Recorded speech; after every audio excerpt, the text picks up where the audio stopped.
ஆண்டவர் வலது பாரிசத்தில் இருக்கு. யுத்தத்துக்கு போகும்போது வலது கையில பட்டை இருக்கும், இடது கையில என்ன இருக்கும்?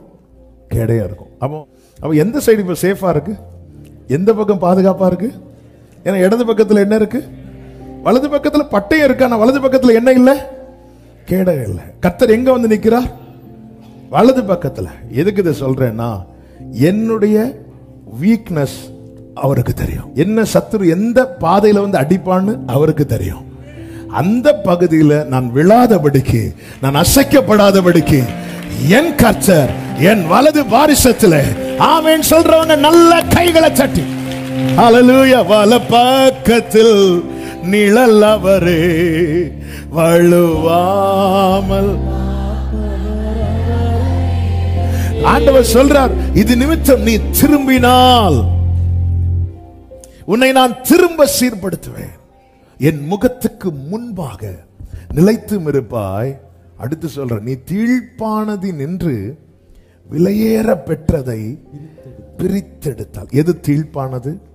எது எது என்னை தேவனை விட்டு விலக்குகிறதோ அவைகள் எவ்வளவு பிரஷியஸா இந்த உலகம் நினைச்சாலும் அவைகள் எல்லாம் தீழ்ப்பானது. நீ மட்டும் தீழ்ப்பானது நின்று விலையேறப்பட்டதை பிரித்தெடுத்தால், ஆண்டவர் சொல்ற அடுத்த வார்த்தை தான் அவர் சொல்றார், நீ என் வாய்ப்போல இருப்ப. வாய்ப்போல் இருப்பேன்னா என்ன?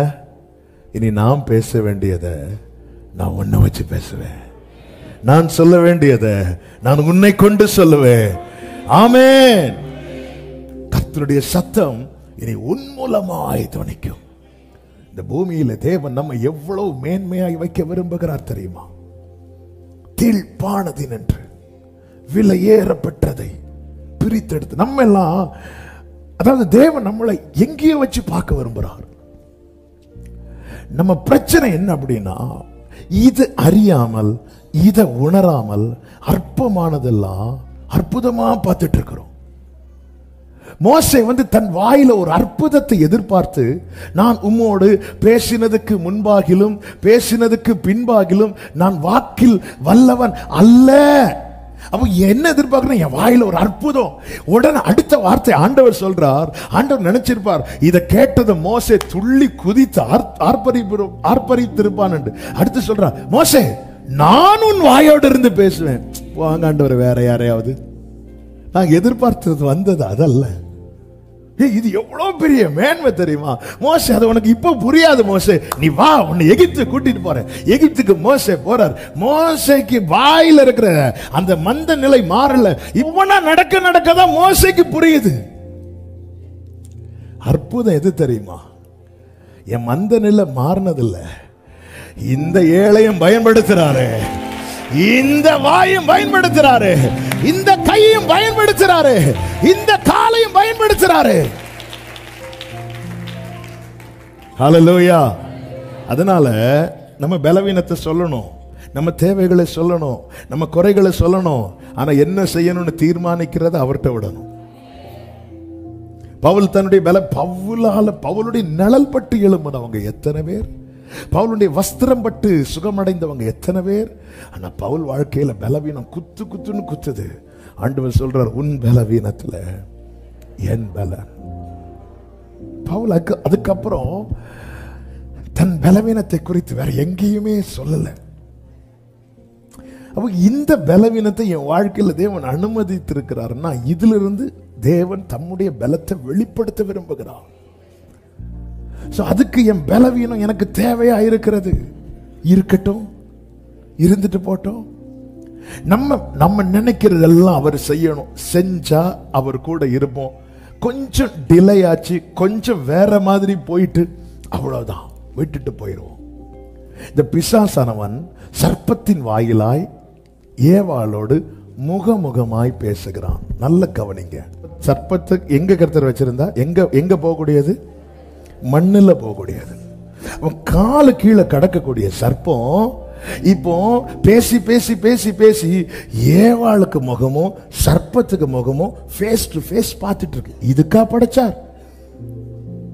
அவரோடு முகமுகமாய் பேசல்லவா படைத்தார்? அவரோடு முகமுகமாய் பேசுகிற அனுபவம் இல்லைன்னா நம்ம பிசாச ஃபேஸ் டு ஃபேஸ் பார்த்து அவனுக்கான இடம் கால்ல. ஆமென். அவர் உன் தலையை நசுக்குவார். சபையே, சர்ப்பத்தின் தலைவன் காலு கீழே இருக்கணும். ஆனா இன்னைக்கு ஃபேஸ் டு ஃபேஸ் பார்த்து பேசிட்டு இருக்கிறானா? என்னாச்சு? என்னாச்சு? ஏன் அப்படி ஆயிட்டு? இது எங்க நடக்குது? ஏதேனுக்குள்ள நடக்குது. சர்ப்பமே உனக்கு இடம் எங்க? நீ எப்படி என் முகத்தை முகம் பார்த்து பேசுவ? ஏன்? ரீசன் என்ன? ரீசன் என்ன? நோக்கத்துக்காய் தேவன் படைத்தார், எங்கிருந்து எடுத்தார் நல்லா புரிஞ்சுக்கோங்க. ஆரம்பத்தை மறக்கிறவெல்லாம் விழுவான். ஆரம்பத்தை மறக்க கூடாது. ஆரம்பம் என்ன? மண்ணு. மண்ணு. இந்த மண்ணு எப்படி கடந்துச்சு, என்னெல்லாம் ஓடுச்சு. ஆனா என் அப்பா கையில எடுத்தார். மண்ணை எல்லாரும் மண்ணாதான் பார்ப்பாங்க. குயவன் மட்டும்தான் அதை பாண்டமாய் பார்ப்பார். குயவன் மட்டும்தான். அவருடைய அழகான கண்கள் என்னை பார்க்கவில்லை என்றால் இன்று நான் இல்லை என்று சொல்லுகிறவர்கள் நல்ல கரங்களை சட்டி. ஆனா இன்னைக்கு பிரச்சனை என்ன? முகத்துக்கு முகம். மோசே தேவனோடு எப்படி பேசினாரா? முகமுகமாய். முகமுகமாய். அப்படி பேசுறதுக்கு தானே கிருபாசன தண்டை செல்லும்படி தம்முடைய மாம்சமாகிய திரையை கிழித்து நான் நீங்களும் உள்ளே வரும்படி யாருடைய ஒத்தாசை இல்லாம, யாருடைய சிபாரிசு இல்லாம, எனக்காக வேண்டிக் கொள்ளுங்கள் என்று யாருடைய சிபாரிசு இல்லாம, ஆமென், அவரிடத்தில் வருகிற உண்மையாய் தம்மை அண்டிக் கொள்ளுகிற யாவருக்கும் glory. ஆனா நம்ம போக மாட்டோம். நம்ம வெளியே நிற்போம். நம்ம யார்கிட்ட ஃபேஸ் டு ஃபேஸ்? ஆண்டவர்கிட்ட முகமுகமாய் பேசாதவன் சாத்தான்கிட்ட ஃபேஸ் டு ஃபேஸ் பேசிட்டு இருக்கான். நீ தள்ளப்பட்டவன் இல்ல, நீ தோற்றவன் அல்லவா? நீ எப்படி என் முகத்துக்கு முன்னாடி வந்து நின்று பேசலாம்? ஆமென். இயேசுட்ட சாத்தான் பேச வரான். இதெல்லாம் எனக்கு இருக்கு, நீங்க மட்டும் என்ன வணங்கினா பார்த்தார். யாருக்கு தரது? ஆமென். எனக்கு பின்னால போ சாத்தானே. ஹல்லேலூயா. என் மேல பிள்ளைங்கிற அதிகாரம் இருக்கிறது. ஆமென். நான் பசியா இருக்கிறது அவருக்கு சித்தம். பசியா இருப்பேன். ஹல்லேலூயா. அவர் தரது எனக்கு போதும். இவன் இப்படி பழத்தை பத்தி பேசிட்டு இருக்கிறான். இவன் பழக்கத்துல கேட்டுட்டு இருக்கிறான். ஆமென். நான் அவிக்குரிய கண்ணோட்டத்தோடு சொல்றேன். பேசி பேசி பேசி பேசி பேசி பேசி இடம் கொடுக்க தரையில் இருக்கிறவன் முகத்துக்கு முகம் வந்துட்டான். யாருக்கு யாரு சமம்? ஆமென். ஆண்டவர் பவுலை கொண்டு சொல்லுகிறார், சமாதானத்தின் தேவன் சீக்கிரமாய் சாத்தானை உங்க கால்கள். இந்த எண்ணத்தை விட்டுறவே கூடாது. இந்த எண்ணத்தை விட்டுறவே கூடாது. ஆமென். ஹல்லேலூயா. நீங்கள் கிறிஸ்துவுடனே கூட எழுந்ததுண்டானால் பூமிக்குரியவைகளை அல்ல, மேலானவைகளை, பிதாவின் வலது பாரிசத்தில் வீற்றிருக்கிற மேலானதை. ஆனா நம்ம இடம் கொடுக்க காலில் இருக்க வேண்டியவன் மெதுவா ஏறி ஏறி சபைக்கு தலைக்கு பக்கத்துல வரா. சபைக்கு தலை யாரு தெரியுமா? கிறிஸ்து. கிறிஸ்து. கிறிஸ்து. இயேசுவின் நாமத்தில் இந்த சத்தத்தை கேளுங்கள். உங்கள் தலையாய் கிறிஸ்து இருப்பாரானால் உங்களோடு போராடுகிறவன் உங்க காலு கீழே இருப்பான். குடும்பத்தின் தலையாய் கிறிஸ்து இருப்பார் என்றால் உங்கள் குடும்பத்துக்கு விரோதமாய் போராடுகிறவன் உங்க காலில் இருப்பான். உங்க தனிப்பட்ட வாழ்க்கையில தலையாக கிறிஸ்து இருப்பார் என்றால் உங்களோடு போராடுகிறவன் உங்க கால் கீழே இருப்பான்.